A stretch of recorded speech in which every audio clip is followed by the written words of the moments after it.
ఓకేనా 2 సంవత్సరాల 2 నెలల క్రితం అంటే ఆగస్టు నెల 12వ తారీఖు నాడు 2023వ సంవత్సరంలో పెద్దేముల మండలం మాన్సాన్పల్లి గ్రామంలో ఈ వికారాబాద్ నుంచి తాండూరుకి వచ్చే రహదారి పక్కన ఒక వ్యవసాయ పొలం ఉంది. ఆ పొలంలో నిందితుడైన చిప్పలవారు బాలాజీ అనే వ్యక్తి దాంట్లో పనిచేసేవాడు, పొలం పనిచేస్తూ అక్కడ ఉండేవాడు.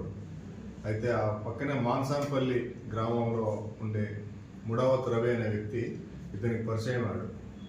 ఈ పరిచయమైన క్రమంలో వాళ్ళిద్దరుగా కలిసి తాగడము, ఇద్దరుగా ఫ్రెండ్స్గా తిరిగేవాళ్ళు. అయితే పరిచయాన్ని ఆధారం చేసుకొని ముడావత్ రవి దగ్గర నుంచి బాలాజీ కొంత డబ్బును తీసుకున్నాడు తాగడానికి అనే దానికి. అట్టి డబ్బు సుమారు 2050 రూపాయలు తనకి తిరిగి చెల్లించమని చెప్పి అడిగితే ఇవ్వనందున పబ్లిక్ సమక్షంలో, గ్రామస్తుల సమక్షంలో కూడా తిట్టి అవమానపరచాడని కక్ష పెట్టుకొని ఈ నిందితుడు అతన్ని కత్తితో పొడిచి చంపడం జరిగింది. ఈ సంఘటన 2023 ఆగస్టు 12వ తేదీన జరిగింది. అయితే కత్తిగాయమైన వ్యక్తి ముడావత్ రవిని గాంధీ హాస్పిటల్కి తరలించడం జరిగింది. గాంధీ హాస్పిటల్లో చికిత్స పొందుతూ అతను 18వ తారీఖు నాడు చనిపోయినాడు. ఈ విషయంపై అతని బ్రదర్ ఇచ్చిన కంప్లైంట్ మేరకి murder case plus SC/ST atrocities prevention act కింద కేసు నమోదు చేయడం జరిగింది.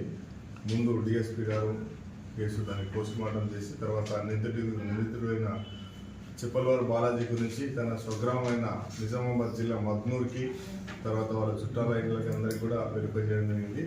కానీ నిందితుడు తన యొక్క ఆధార్ కార్డు కానీ, తన యొక్క బ్యాంక్ డీటెయిల్స్ కానీ ఏది కూడా ఉపయోగించలేదు. బ్యాంక్ అకౌంట్ కూడా లేదు. తర్వాత సెల్ ఫోన్ కూడా తను ఉపయోగించినందున తర్వాత తన కుటుంబ సభ్యులు కూడా తను ఎవరు కాంటాక్ట్ చేయకుండా వదిలేయడం జరిగింది. తన భార్య పిల్లలు ఈయన వదిలేసి వేరే అతనితో వెళ్ళిపోవడం జరిగింది. తన సోదరులు కానీ ఎవరితో కూడా కాంటాక్ట్ లేకుండా ఉండడం జరిగింది. ఇన్ని నెలల నుంచి కూడా అతను దొరకకుండా ఉన్నాడు. అయితే మేము గట్టిగా ప్రయత్నించడం జరిగింది. ఆయన యొక్క సోదరుడు, తర్వాత సిస్టర్స్ యొక్క కదలికలు, వాళ్ళ యొక్క మొబైల్ డేటా ఇవన్నీ కూడా మేము ఎప్పటికప్పుడు పరిశీలిస్తూ రావడం జరిగింది. సుమారు 2 నెలల క్రితం తన తల్లి చనిపోయిన సందర్భంలో కూడా అతను మేము వస్తాడని చెప్పి అతని కోసం వెయిట్ చేయడం జరిగింది. కానీ ఆ సందర్భం కూడా అతను రాలేదు. కానీ చివరికి ఈరోజు నిన్న తెల్లవారుజామున మిడ్నైట్లో అతను సిద్దిపేటలో తన సోదరుడి ఇంట్లో ఉన్నాడని చెప్పి మనకి ఇన్ఫర్మేషన్ రావడంతో టీం వెళ్ళి అతన్ని పట్టుకోవడం జరిగింది. పట్టుకొని వచ్చి అరెస్ట్ చేయడం జరిగింది. అంటే చిన్న తాగిన సందర్భంలో కేవలం 2050 రూపాయల యొక్క డబ్బు తిరిగి చెల్లించమని అడిగినందుకు అతను కోపం కక్ష పెంచుకొని అతన్ని అడిగినందుకు డబ్బులు ఇచ్చిన వ్యక్తిని చంపేయడం జరిగింది.